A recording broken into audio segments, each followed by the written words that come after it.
السلام عليكم خوتي خواتاتي، كي دايرين؟ لاباس عليكم؟ بخير.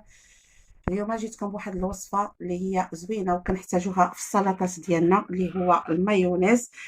وكنشكر كل وحده عطاتني من الوقت ديالها وتابونات عندي في القناه وفعلت الجرس.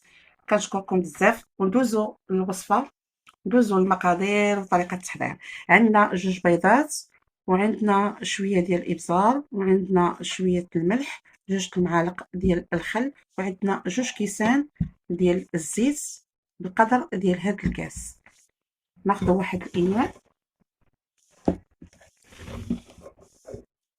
نعملو فيه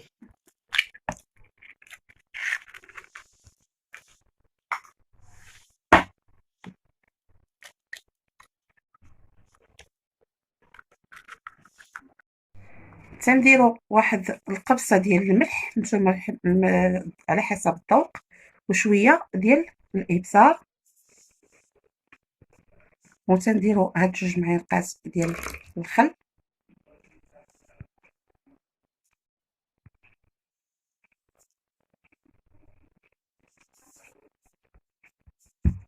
بالنسبه لهادوك جوج كيسان ديال الزيت حطيتهم هنا في هاد القنينه هادي باش ما نخويهمش دفعه واحده. هادي تنخويو داكشي داك الزيت تدريجيا. نبداو على بركه الله.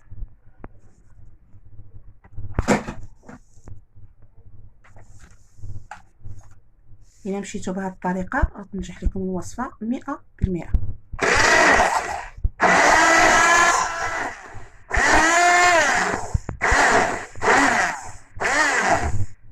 تناخدو واحد 4 دقات او 5 دقات، وتنبداو نزيدو الزيت بشويه بشويه.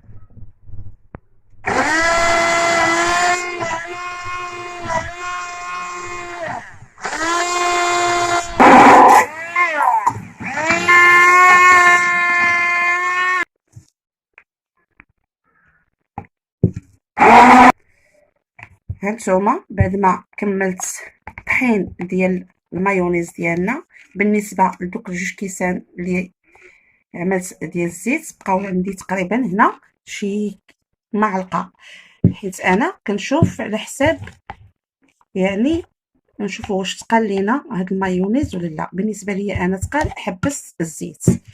هانتوما كتشوفوا القوام ديالو.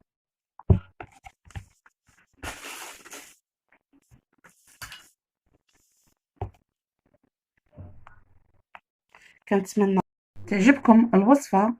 وهانتوما كتشوفوا القوام ديال المايونيز ديالنا، هانتوما كيفاش جا. كنتمنى تعجبكم وتردوا لي في التعاليق، وما تنسونيش باللايك وتابوناو عندي في القناه وتفعلوا الجرس. والسلام عليكم ورحمه الله وبركاته.